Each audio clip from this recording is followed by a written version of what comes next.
आप सभी साथियों को जय श्री श्याम। प्यारे साथियों, हम मौर्य काल में सम्राट अशोक का अध्ययन कर रहे हैं और इससे पहले वाले वीडियो में हमने सम्राट अशोक से संबंधित कई मुद्दों पे, कई विषयों पे चर्चा की है और इसी से संबंधित, सम्राट अशोक से संबंधित इसमें एक बिंदु और रह जाता है, वो है अशोक का धम्म।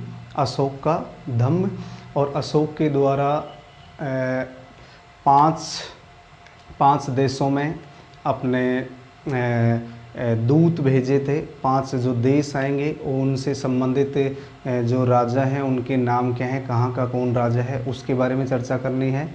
इसके बाद अशोक के उत्तराधिकारी कौन बने, इनकी चर्चा करने के बाद मौर्य वंश का अंतिम शासक कौन था, फिर हम मौर्य प्रशासन पर चर्चा करने वाले हैं। तो आइए सर्वप्रथम हम बात करते हैं अशोक का धम्म, यानी धर्म तो कौन सा है उनका, बौद्ध धर्म, लेकिन यहाँ एक शब्द आता है अशोक का धम्म। इसे समझने का प्रयास किए कि धम्म क्या है। देखिए, तो बिंदु है आपका अशोक का धम्म।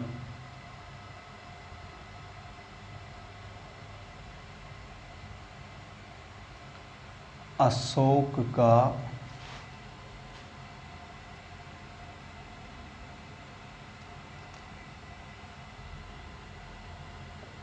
धम्म। देखिए, अशोक के अधिकांश अभिलेखों में धम्म की चर्चा मिलती है। अधिकांश जो अभिलेख हैं अशोक के, उसमें धम्म की चर्चा मिलती है। तो अशोक के अधिकांश अभिलेखों में धम्म की चर्चा है।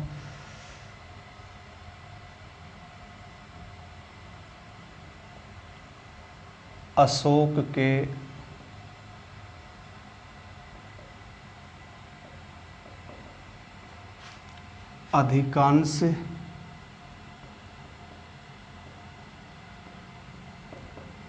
अभिलेखों में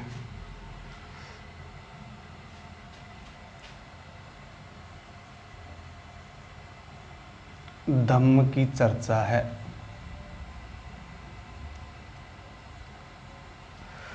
अशोक के अधिकांश अभिलेखों में किसकी चर्चा मिलती है, धम्म की। अब धम्म है क्या, यानी प्रजा के नैतिक आचरण के उत्थान के लिए, प्रजा के नैतिक आचरण के उत्थान के लिए जो नियम बनाए गए, जो संहिताएं बनाई गई, वो ही धम्म है। इसका बौद्ध धर्म से कोई मतलब नहीं है, कोई लेना देना नहीं है। तो प्रजा के, एक तो ये जो धम्म है, धम्म की जो परिभाषा, धम्म की परिभाषा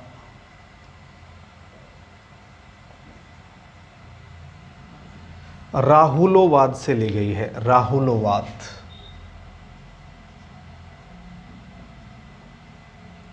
राहुलोवाद से ली गई है। तो दोस्तों, धम्म की जो परिभाषा है वो किससे ली गई है, राहुलोवाद से। इसी प्रकार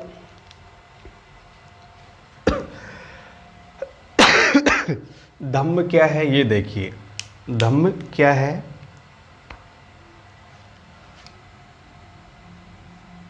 अशोक ने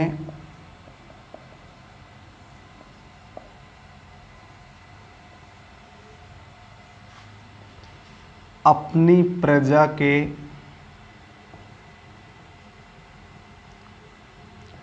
नैतिक उत्थान या कल्याण के लिए, नैतिक उत्थान के लिए जो नियम एवं संहिता प्रस्तुत की, उसे ही धम्म कहा जाता है। उसे ही धम्म कहा जाता है। तो सामान्य सी बात है, प्रजा के नैतिक उत्थान के लिए, यानी इसमें निषेधात्मक, चोरी वगैरह न करना, ईर्ष्या न रखना, द्वेष न रखना, ये निषेधात्मक पक्ष आते हैं। दान, दया, बहु कल्याण और पाप से दूर रहना, ये सारे क्या है, नैतिक उत्थान के लिए जो नियम और संहिता प्रस्तुत की, जो नियम और संहिता प्रस्तुत की, उसे ही क्या कहा जाता है, धम्म कहा जाता है। इसी प्रकार धम्म की जो परिभाषा है, दूसरे व सातवें स्तंभ लेखों में मिलती है। ली कहाँ से गई है? राहुलोवाद से, लेकिन इसकी जो परिभाषा है वो दूसरे व सातवें स्तंभ लेखों में मिलती है। दूसरे व सातवें स्तंभ लेखों में धम्म की परिभाषा हमें मिलती है। अब देखिए दोस्तों, अशोक स्वयं कहता है, दूसरे स्तंभ लेख में अशोक स्वयं कहता है कि धम्म क्या है। अशोक दूसरे स्तंभ लेख में कहता है कि धम्म क्या है, और वो ही इसी का जवाब देगा। देखिए, अशोक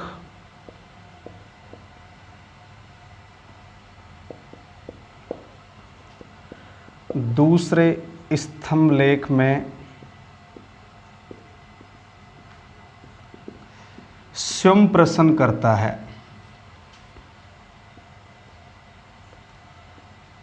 और स्वयं प्रश्न क्या करता है कि धम्म क्या है, धम्म क्या है। अशोक स्वयं प्रश्न करता है कि धम्म क्या है, और उसने इसका उत्तर दिया। अशोक स्वयं इसका उत्तर देता है।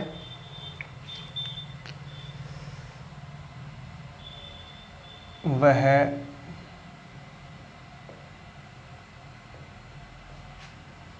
स्वयं इस प्रश्न का उत्तर देता है, स्वयं ही इसका उत्तर देता है। और देखिए उत्तर क्या देता है कि अल्प पाप अत्यधिक कल्याण। उत्तर क्या देता है? अल्प पाप अत्यधिक कल्याण।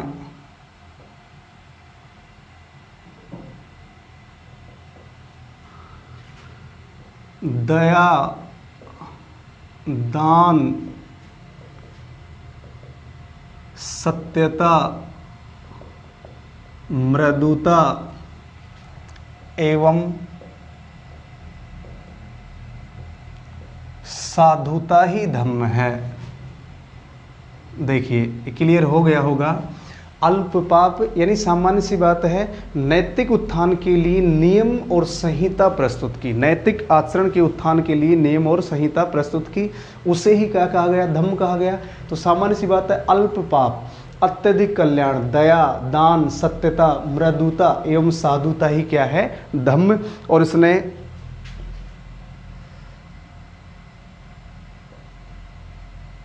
धम्म के निषेधात्मक पक्ष को भी प्रकट किया है।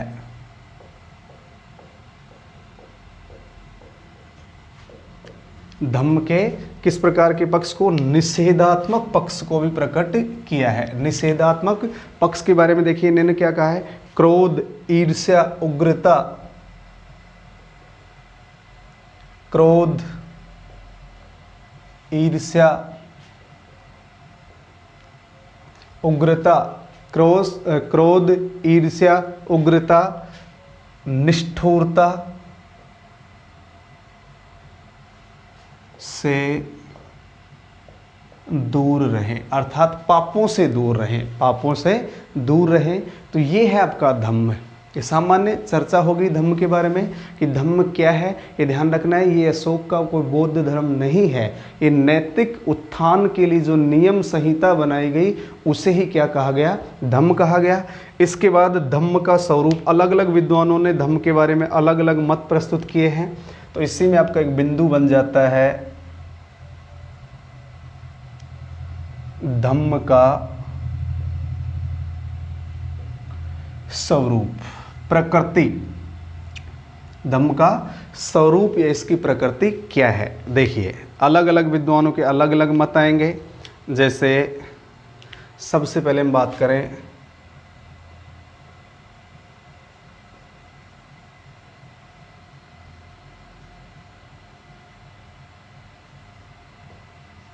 रोमिला थापर। सबसे पहले हम बात करें रोमिला थापर ने अशोक के धम्म के बारे में क्या कहा? इन्होंने इसे अशोक का स्वयं का आविष्कार बताया।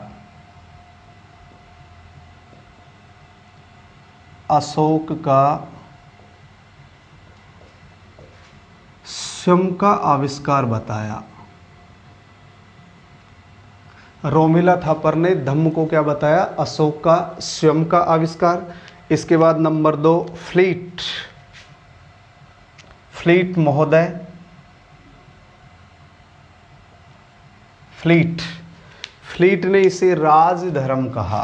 फ्लीट ने इसे क्या कहा? ये अशोक का राजधर्म था। फ्लीट ने धम्म को क्या नाम दिया? राजधर्म। इसी प्रकार एक विद्वान है सेनार्ट, सेनार्ट, सेनार्ट ने इसे बौद्ध धर्म कहा।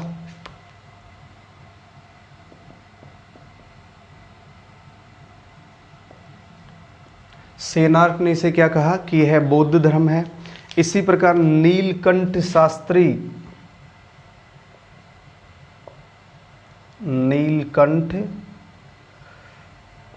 शास्त्री, नीलकंठ शास्त्री ने इसे नैतिक आचार संहिता बताया, नैतिक आचार संहिता बताया। इसी प्रकार फादर हेरास, फादर हेरास, और फादर हेरास ने इसे ब्राह्मण धर्म बताया।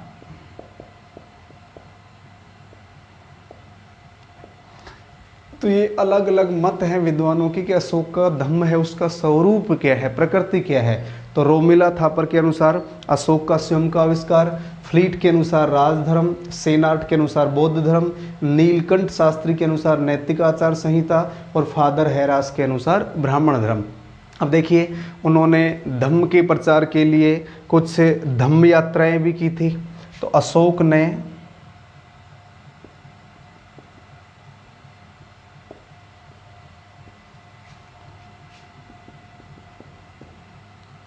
धम्म यात्राएं की, अशोक ने धम्म यात्राएं की।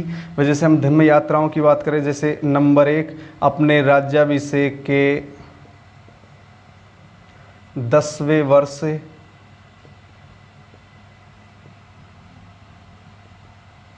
बोध गया की यात्रा की, राज्याभिषेक के 20वें वर्ष लुम्बिनी ग्राम की यात्रा की, लुम्बिनी ग्राम की यात्रा की। और अशोक ने 256 रातें धम्म यात्रा के संदर्भ में बिताई थी। ध्यान रखना है, अशोक ने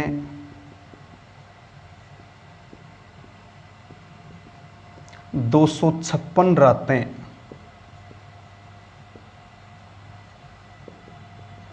धम्म यात्रा के संदर्भ में व्यतीत किया, बिताई, संदर्भ में बिताई।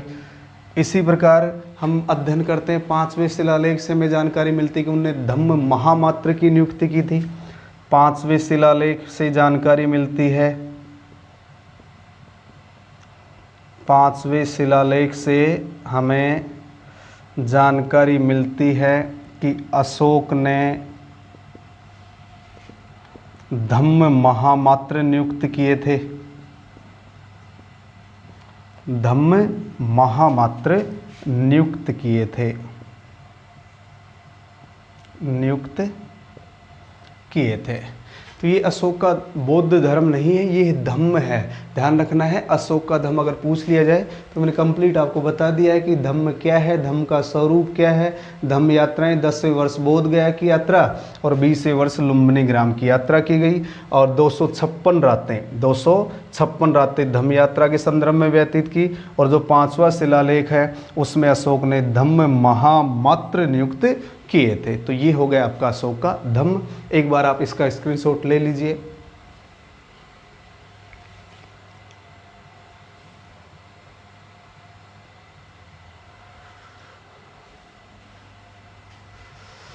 इसके पश्चात देखिए दोस्तों, अशोक के 13वें शिलालेख में 5 यवन राजाओं का उल्लेख मिलता है। 5 यवन राजाओं का उल्लेख मिलता है, उनको भी हम साथ साथ देख लेते हैं। फिर उसके बाद अशोक के उत्तराधिकारी कौन बने और मौर्य वंश का पतन। देखिए 13वें शिलालेख में 5 यवन राजाओं का उल्लेख मिलता है। अशोक के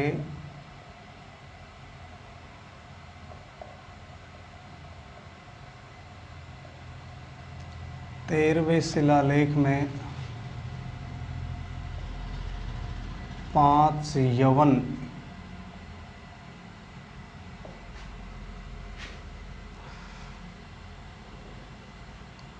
राजाओं का उल्लेख है। देखिए 5 यवन राजाओं का उल्लेख है। यहाँ अशोक ने धर्म प्रचारक भेजे थे। यहाँ यानी इनके पास अशोक ने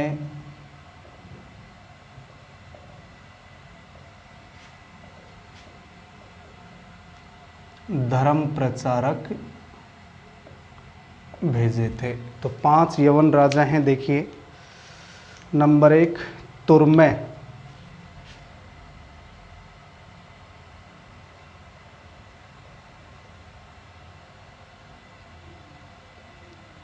यानी नाम मिलता है अशोक के शिलालेखों में, और इनका जो वास्तविक नाम क्या है, टोलमी द्वितीय फिलाडेल्फस,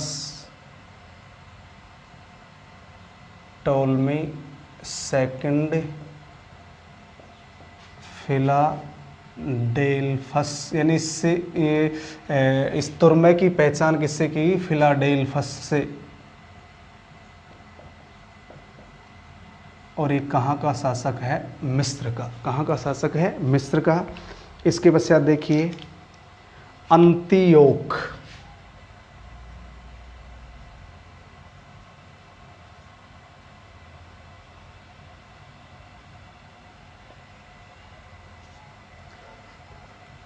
दूसरा शासक है अंतियोक। इसकी पहचान देखिए किससे की गई है? Antiochus second.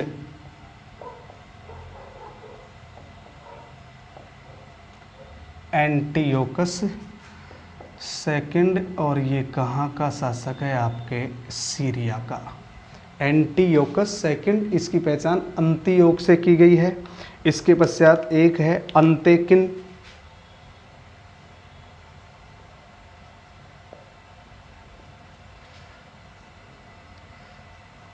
एक शासक है अंतेकिन, और इसकी पहचान की गई है एंटीगोनस।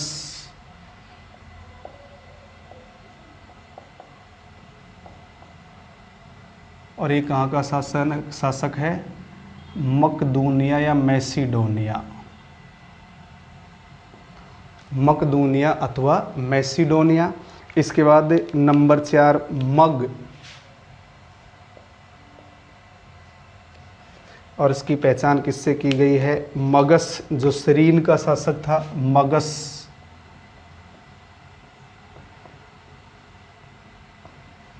का शासक है? सीरीन का। और नंबर 5 है आपका अलेक्सुंदर।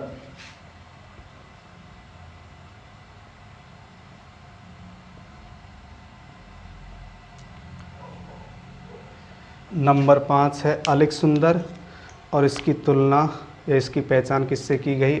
अलेक्जेंडर, जो एपीरस का शासक है। अलेक्जेंडर, जो कहाँ का शासक है? एपीरस।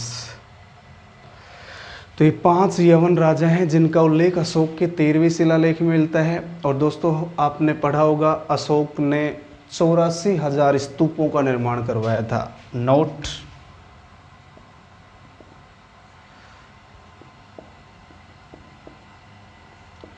अशोक ने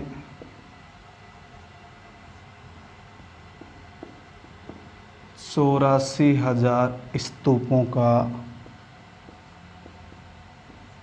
निर्माण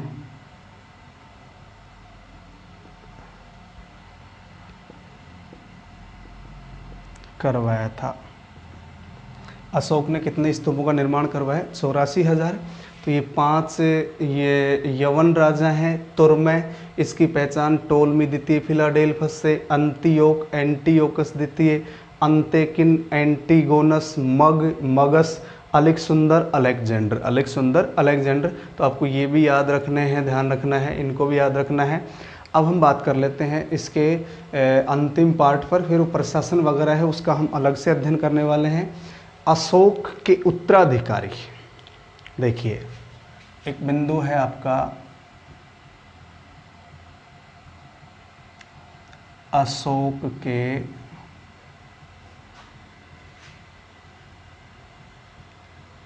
उत्तराधिकारी, यानी अशोक की मृत्यु के पश्चात कौन कौन शासक बने। देखिए अशोक के उत्तराधिकारी, तो आपकी जो राज तरंगिणी है,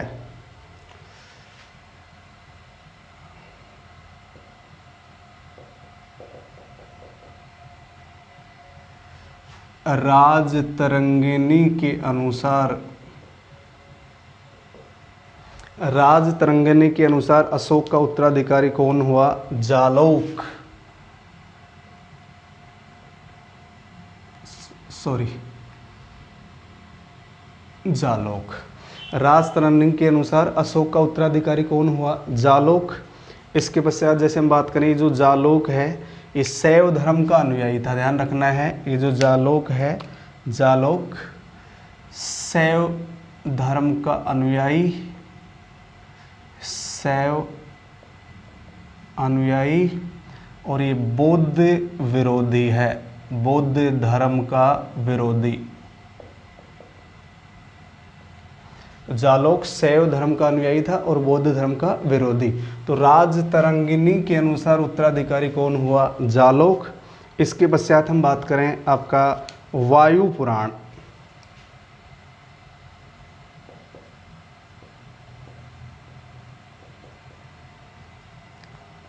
वायु पुराण के अनुसार अशोक का उत्तराधिकारी हुआ कुणाल। वायु पुराण के अनुसार अशोक का उत्तराधिकारी कौन हुआ? कुणाल। इसी प्रकार जैन और बौद्ध ग्रंथों के अनुसार संप्रति, जैन व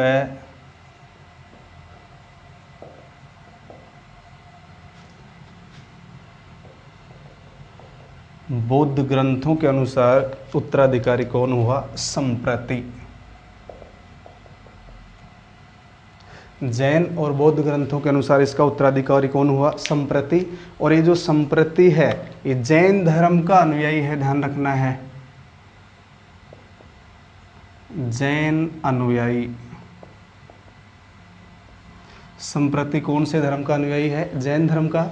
लेकिन डॉक्टर स्मिथ के अनुसार, डॉक्टर स्मिथ के अनुसार आपका अशोक है, अशोक के पश्चात ये ऐसा मानते हैं कि मौर्य साम्राज्य का विभाजन हो गया था। डॉक्टर स्मिथ ये कुणाल की मृत्यु के बाद मौर्य साम्राज्य का विभाजन मानते हैं। डॉक्टर स्मिथ के अनुसार, डॉक्टर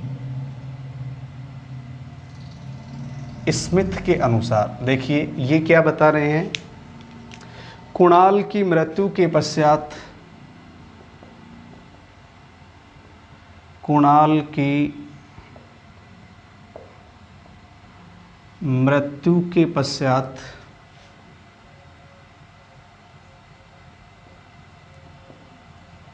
मौर्य साम्राज्य का दो भागों में विभाजन हो गया। स्मिथ के अनुसार कुणाल की मृत्यु के पश्चात, कुणाल की मृत्यु के पश्चात जो मौर्य साम्राज्य है उसका दो भागों में विभाजन हो गया। पूर्वी भाग का शासक जैसे नंबर 1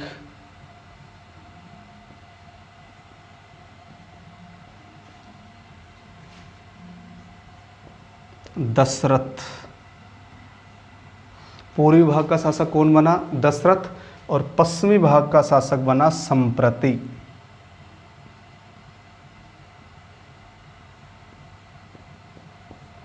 पश्चिमी भाग का शासक कौन बना? संप्रति।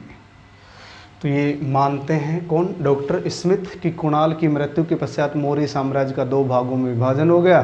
पूर्वी भाग का शासक कौन बना? दशरथ। और पश्चिमी भाग का शासक कौन बना? संप्रति। इसके पश्चात देखिए नोट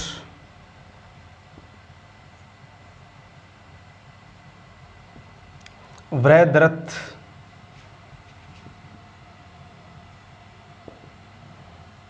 मौर्य वंश का अंतिम शासक था।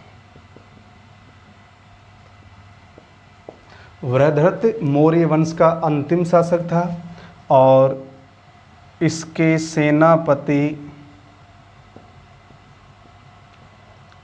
सेनापति जिसका नाम है पुष्यमित्र शुंग, इसके सेनापति पुष्यमित्र शुंग ने 185-184 ईसा पूर्व में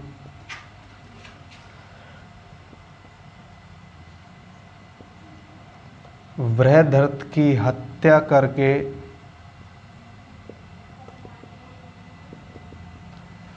शुंग वंश की स्थापना की।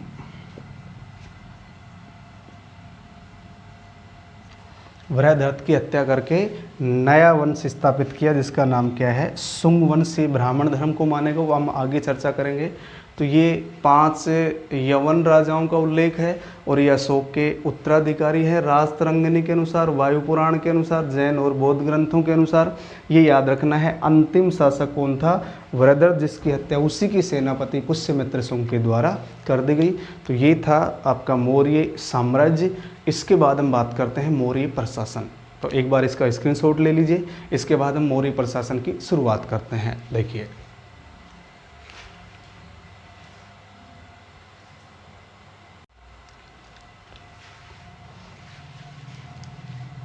इसके पश्चात देखिए दोस्तों, अब हम बात करते हैं मौर्य प्रशासन की। मौर्य प्रशासन, तो मौर्य प्रशासन की कुछ सामान्य बातें हैं, पहले हम उन अध्ययन करते हैं। उसके बाद केंद्रीय प्रशासन क्या है, राज्य प्रशासन क्या है, प्रांतों का प्रशासन क्या है, ग्राम का प्रशासन क्या है, उसके बारे में हम डिटेल से अध्ययन करने वाले हैं। तो मौर्य प्रशासन के बारे में देखिए, पहले सामान्य बातें करते हैं हम।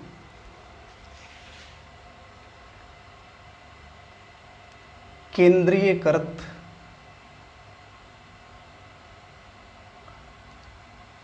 राजतंत्रात्मक प्रशासन था।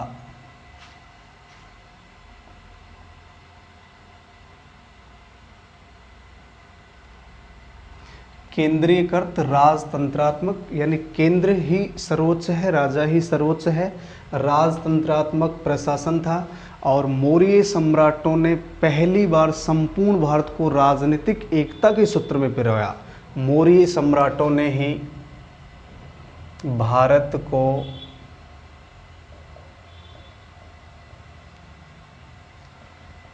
प्रथम बार राजनीतिक एकता के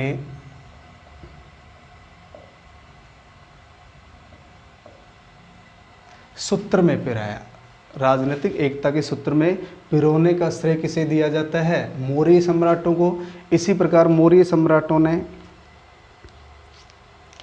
लोक कल्याणकारी राज्य के स्वरूप को, लोक कल्याणकारी राज्य के स्वरूप को साकार रूप प्रदान किया। साकार रूप प्रदान किया। तो लोक कल्याणकारी जो राज्य है उसको साकार रूप मौर्य सम्राटों के द्वारा दिया गया। इसी प्रकार कौटिल्य ने उल्लेख किया है अर्थशास्त्र में। अर्थशास्त्र के अनुसार देखिए, अर्थशास्त्र में हमें क्या वर्णन मिलता है? अर्थशास्त्र के अनुसार देखिए, प्रजा के सुख में ही राजा का सुख है। प्रजा के सुख में ही राजा का सुख है तथा प्रजा की भलाई में ही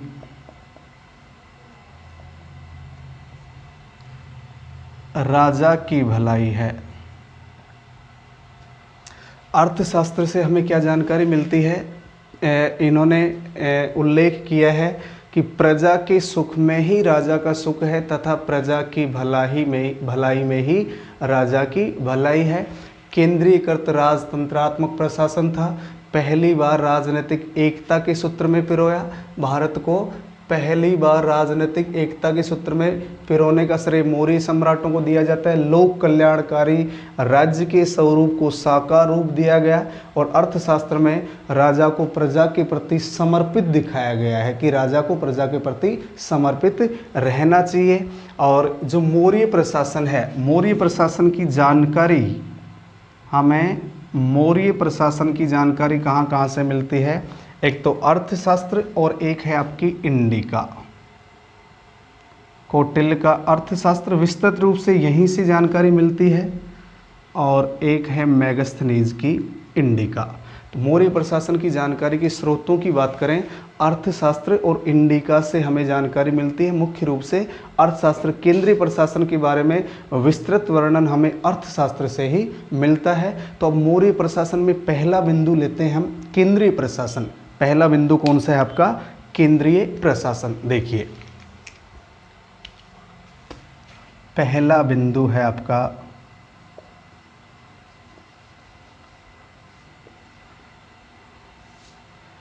केंद्रीय प्रशासन। तो इस केंद्रीय प्रशासन का विस्तृत विवरण हमें अर्थशास्त्र से मिलता है। इसका विस्तृत विवरण या विस्तृत जानकारी, इसकी विस्तृत जानकारी हमें कहाँ से मिलती है? अर्थशास्त्र से मिलती है। विस्तृत जानकारी हमें कहाँ से मिलती है? अर्थशास्त्र से। इसके पश्चात देखिए केंद्रीय प्रशासन की हम चर्चा कर रहे हैं। तो केंद्रीय प्रशासन में सम्राट का स्थान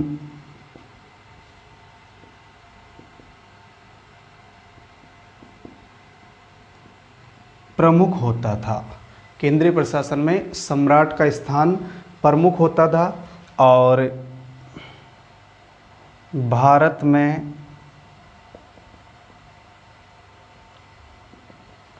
पहली बार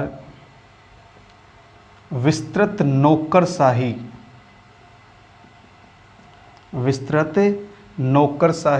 इसी काल में देखने को मिलती है। इसी काल में यानी मौर्य काल में देखने को मिलती है। अब राजा की सहायता करने के लिए 18 प्रमुख अधिकारी होते थे। राजा की सहायता करने के लिए 18 प्रमुख अधिकारी होते थे जिन्हें तीर्थ कहा जाता था। राजा की सहायता के लिए यानी प्रशासन में राजा की सहायता के लिए 18 प्रमुख अधिकारी होते थे जिन्हें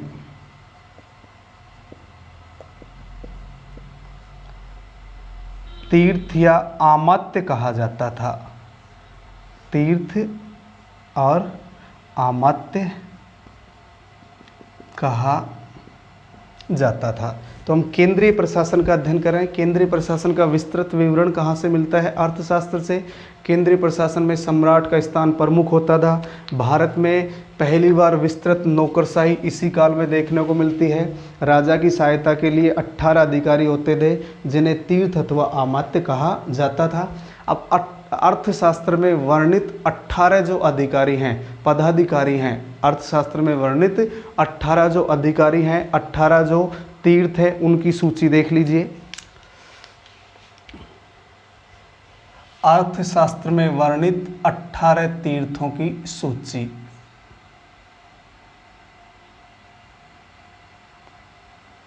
अर्थशास्त्र में वर्णित 18 तीर्थों की सूची। देखिए कौन कौन से तीर्थ होते हैं। नंबर 1 मंत्री व पुरोहित। जैसे यहाँ से हम बात करें,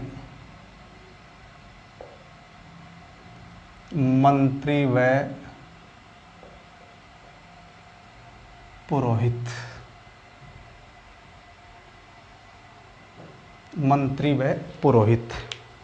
तो ये प्रधानमंत्री और धर्माधिकारी, ये क्रम से कौन कौन है? प्रधानमंत्री व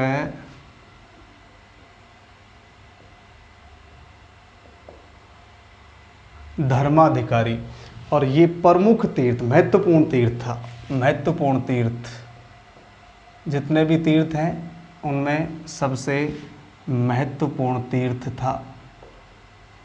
सबसे प्रमुख या सबसे महत्वपूर्ण तीर्थ कौन सा है? मंत्री व पुरोहित। इसके पश्चात हम बात करेंगे कितना क्या वेतन मिलता है, वो बाद की बात है।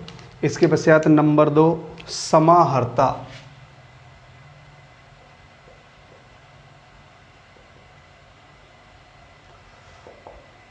इसके बाद नंबर 2 तीर्थ है समाहर्ता। और ये देखिए क्या है, राजस्व विभाग का प्रधान होता था। राजस्व विभाग का प्रधान, राजस्व विभाग का प्रधान कौन होता था? समाहर्ता। इसके बाद है सन्निधाता, एक कोषाध्यक्ष होता था। सन्निधाता एक कौन होता था? कोषाध्यक्ष।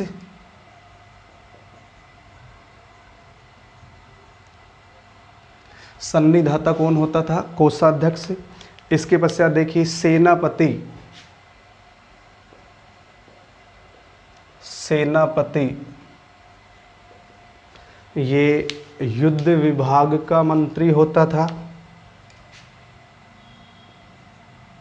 युद्ध विभाग का मंत्री, सेनापति कौन होता था? युद्ध विभाग का मंत्री। इसके पश्चात नंबर 5 देखिए युवराज। युवराज कौन होता था? ये राजा का उत्तराधिकारी होता था। राजा का उत्तराधिकारी, राजा का उत्तराधिकारी कौन होता था? युवराज। नंबर 6 प्रतिष्ठा।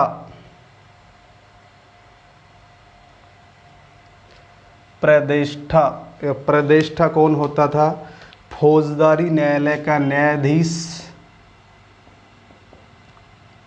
फौजदारी न्यायालय का न्यायाधीश।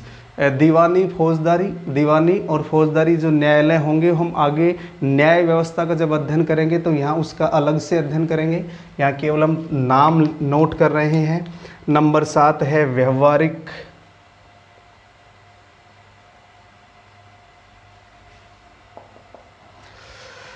व्यवहारिक कौन होता था? दीवानी न्यायालय का न्यायाधीश।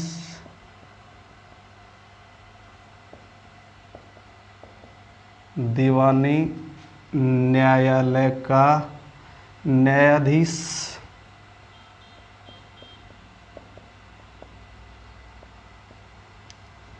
तो प्रतिष्ठा तो फौजदारी न्यायालय का न्यायाधीश, व्यवहारिक दीवानी न्यायालय का न्यायाधीश होता था। इसके बाद है नायक। नायक सेना का संचालन करने वाला। सेना का संचालन करने वाला नायक कौन होता था? सेना का संचालन करने वाला। कर्मांतिक एक है आपका कर्मांतिक, और एक कौन होता था? उद्योग धंधों का निरीक्षण करने वाला। उद्योग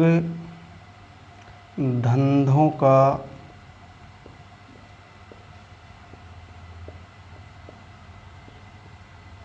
निरीक्षण करता। इसके पश्चात आता है एक मंत्री परिषद अध्यक्ष।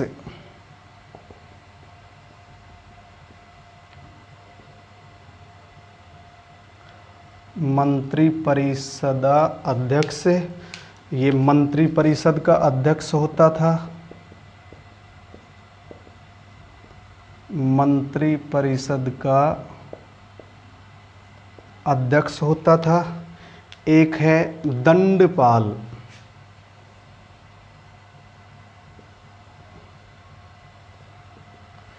एक है आपका दंडपाल, इस सैन्य सामग्री की व्यवस्था करता था, सैन्य सामग्री जुटाने का कार्य करता था। दंडपाल कौन होता था? सैन्य सामग्री जुटाने का कार्य करता था। एक है आपका दुर्गपाल, आंतरिक दुर्गों की रक्षा करने वाला अधिकारी, दुर्गपाल। नंबर 12 दुर्गपाल, आंतरिक या सीमावर्ती दुर्गों की रक्षा करने वाला, आंतरिक दुर्गों की रक्षा करने वाला। तो यहाँ तक एक बार पुनः देखिए, 18 तीर्थों की सूची कहाँ मिलती है हमें? अर्थशास्त्र में। कहाँ मिलती है? अर्थशास्त्र में। तो मंत्री व पुरोहित, प्रधानमंत्री व धर्माधिकारी, ये महत्वपूर्ण तीर्थ है, ध्यान रखना। 18 तीर्थों में सबसे महत्वपूर्ण कौन सा था? मंत्री व पुरोहित। समाहर्ता, राजस्व विभाग का प्रधान। सन्निधाता, कोषाध्यक्ष होता था। सेनापति, युद्ध विभाग का मंत्री। युवराज, राजा का उत्तराधिकारी। प्रदेष्टा, फौजदारी न्यायालय का न्यायाधीश। व्यवहारिक, दीवानी न्यायालय का न्यायाधीश। नायक, सेना का संचालन करने वाला। कर्मांतिक, उद्योग धंधों का निरीक्षण करता। मंत्री परिषद अध्यक्ष, मंत्री परिषद का अध्यक्ष। दंडपाल, सैन्य सामग्री जुटाने का कार्य करता था। दुर्गपाल, आंतरिक दुर्गों की रक्षा करने वाला होता था। तो एक बार आप इसका स्क्रीनशॉट ले लीजिए। इसके बाद हम अन्य और बचे हुए 6 उनका अध्ययन करते हैं।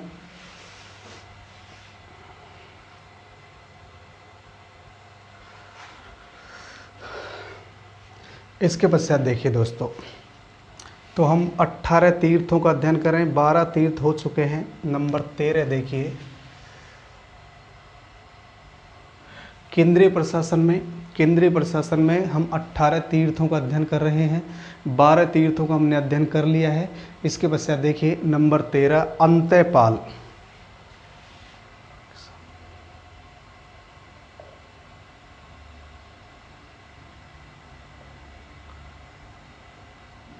अंत्यपाल, ये सीमावर्ती दुर्गों का रक्षक होता था। सीमावर्ती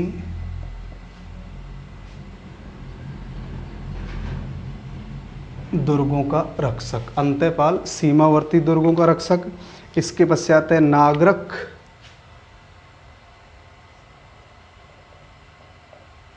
नागरक, ये नगर का प्रमुख अधिकारी होता था। नगर का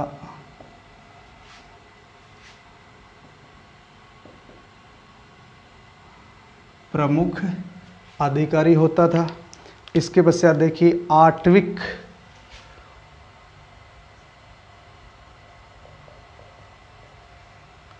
आटविक, ये वन विभाग का प्रधान होता था। आटविक वन विभाग का प्रधान होता था। इसके पश्चात देखिए अंतर्वसिक।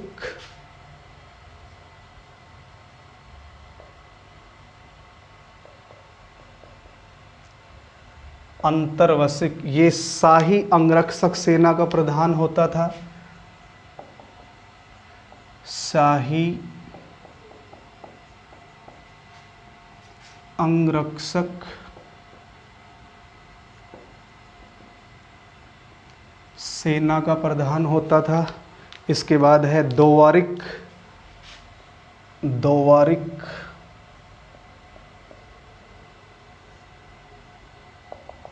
ये राजमहल की देखरेख करने वाला अधिकारी होता था। राजमहल की देखरेख करने वाला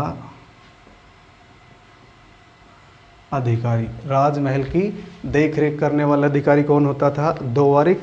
और एक है आपका प्रशासता।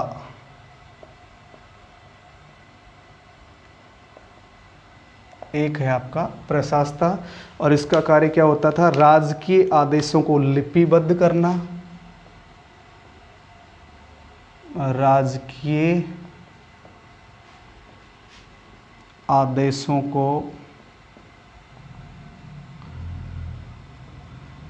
लिपिबद्ध करना और राजकीय रिकॉर्ड को सुरक्षित रखना। राजकीय रिकॉर्ड को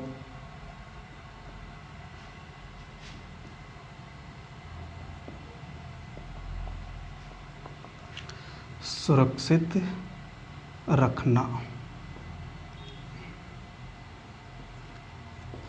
तो ये 18 तीर्थ हैं जिनका उल्लेख अर्थशास्त्र में मिलता है।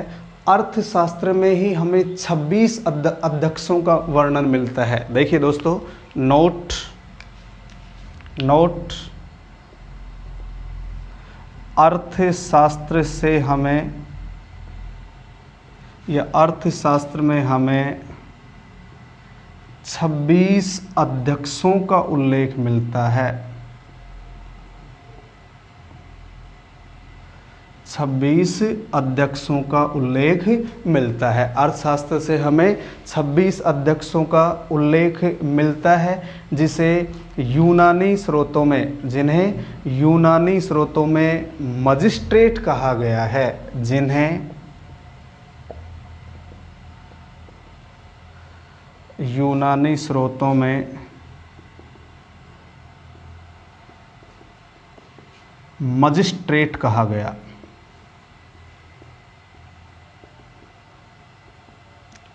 तो वो 26 अध्यक्ष कौन कौन हैं, उनकी भी अभी हम लिस्ट देखते हैं। तो अर्थशास्त्र में कितने अध्यक्षों की सूची है? 26 अध्यक्षों की। कितने तीर्थों की सूची है? तो तीर्थों की बात करें तो कितने हो जाएंगे? टोटल 18। और अध्यक्षों की बात करें कितने होंगे? 26। तो ये 26 अध्यक्षों की सूची हम और देख लेते हैं। एक बार आप इसका स्क्रीनशॉट ले लीजिए।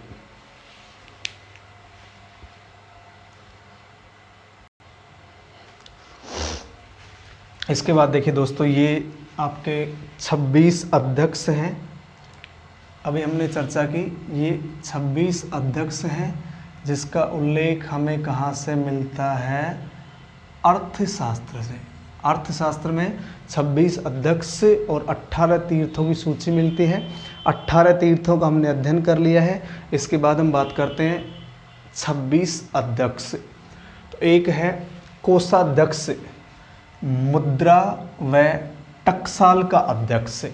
मुद्रा व टकसाल का जो अध्यक्ष है वो क्या कहलाता है? कोषाध्यक्ष। पण्या अध्यक्ष, पण्या का मतलब व्यापार वाणिज्य का अध्यक्ष। पण्या अध्यक्ष का अर्थ हुआ व्यापार वाणिज्य का अध्यक्ष। कुप्या अध्यक्ष, जंगल की वस्तुओं का निरीक्षण करने वाला अधिकारी। पोतवा अध्यक्ष, माप तोल का अध्यक्ष। शुल्क अध्यक्ष, चुंगी वसूल करने वाला अध्यक्ष। सूत्रा अध्यक्ष, वस्त्र उत्पादन की गतिविधियों से संबंधित अधिकारी हो जाएगा। आयुधागाराध्यक्ष, अस्त्र शस्त्रों के रख रखाव से संबंधित अधिकारी। सीता अध्यक्ष, राजकीय कृषि विभाग का अध्यक्ष। राजकीय कृषि विभाग का अध्यक्ष सीता अध्यक्ष। सुराध्यक्ष, आबकारी शराब विभाग का अध्यक्ष। सूना अध्यक्ष, बूचड़ खाने का अध्यक्ष। आकारा अध्यक्ष, खान विभाग का अध्यक्ष। विविता अध्यक्ष, चारागाहों का अध्यक्ष। नवा अध्यक्ष, जहाज रानी विभाग का प्रमुख। और गणिका अध्यक्ष, वैश्याओं का निरीक्षक करना। वैश्याओं का निरीक्षक या वैश्याओं का निरीक्षण करने वाला। तो कोषाध्यक्ष, मुद्रा व टकसाल का अध्यक्ष। पण्याध्यक्ष, व्यापार वाणिज्य का अध्यक्ष। कुप्या अध्यक्ष, जंगल की वस्तुओं का निरीक्षण करने वाला। पोतवा अध्यक्ष, मापतोल का अध्यक्ष। शुल्क अध्यक्ष, चुंगी वसूली करने वाला अध्यक्ष। सूत्रा अध्यक्ष, वस्त्र उत्पादन की गतिविधियों से संबंधित अध्यक्ष। आयुधागारा अध्यक्ष, अस्त्र शस्त्रों के रख रखाव से संबंधित अधिकारी। ये याद रखना है। सीता अध्यक्ष, राजकीय कृषि विभाग का अध्यक्ष। राजकीय कृषि विभाग का अध्यक्ष। सुरा अध्यक्ष, आबकारी विभाग का अध्यक्ष। सोना अध्यक्ष, बूचड़ खाने का अध्यक्ष। आकारा अध्यक्ष, खान विभाग का अध्यक्ष। विविता अध्यक्ष, चारागाहों का अध्यक्ष। और नवा अध्यक्ष, जहाज रानी विभाग का अध्यक्ष। गणिका अध्यक्ष, वैश्याओं का निरीक्षक करने वाला, निरीक्षण करने वाला। इसके बाद है संस्था अध्यक्ष, ये व्यापार का अध्यक्ष है, ये व्यापार का अध्यक्ष है। ये पण्याध्यक्ष व्यापार वाणिज्य का, संस्था अध्यक्ष ये भी व्यापार से संबंधित है। लवणा अध्यक्ष नाम से पता चल रहा है नमक अधिकारी, मुद्रा अध्यक्ष पासपोर्ट का अधिकारी, कोष्ठगारा अध्यक्ष तो ये भंडार घरों का अध्यक्ष हो गया। स्वर्णाध्यक्ष स्वर्ण उत्पादन से संबंधित, शुद्धता से संबंधित जो अधिकारी है वो स्वर्णाध्यक्ष होगा। हस्ती अध्यक्ष सामान्य सी बात है हाथियों की देखभाल करने वाला। बंधनागारा अध्यक्ष कारागार जेल का अध्यक्ष। देवता अध्यक्ष धार्मिक संस्थाओं का अध्यक्ष। लोहा अध्यक्ष धातु विभाग का अध्यक्ष। पतना अध्यक्ष बंदरगाहों का अध्यक्ष। दूता अध्यक्ष जुए का अधिकारी और माना अध्यक्ष दूरी व समय से संबंधित अधिकारी। तो नाम से लगभग कवर हो जाएगा। संस्था अध्यक्ष व्यापार, लवणा नमक, मुद्रा पासपोर्ट, कोष्ठगार अध्यक्ष भंडार गृह, स्वर्णाध्यक्ष स्वर्ण उत्पादन, हस्ती अध्यक्ष हाथियों की देखभाल करने वाला, बंधनागार अध्यक्ष कारागार का अध्यक्ष, देवता अध्यक्ष धार्मिक संस्थान, लोहा अध्यक्ष धातु विभाग, पतना अध्यक्ष बंदरगाह, दूता अध्यक्ष जुआ अधिकारी और माना अध्यक्ष दूरी व समय। तो कौटिल्य के अर्थशास्त्र में 18 तीर्थों के साथ साथ 26 अध्यक्षों की जानकारी मिलती है, जिन्हें यूनानी स्रोतों में मजिस्ट्रेट कहा गया है, जिन्हें यूनानी स्रोतों में मजिस्ट्रेट कहा गया है। तो दोस्तों आप एक बार इसका स्क्रीनशॉट ले लीजिए और फिर आगे चर्चा करते हैं। इसका स्क्रीनशॉट ले लीजिए, एक दो बार इनको रिवाइज कीजिए, सारी चीज़ें आपको कवर हो जाएंगी।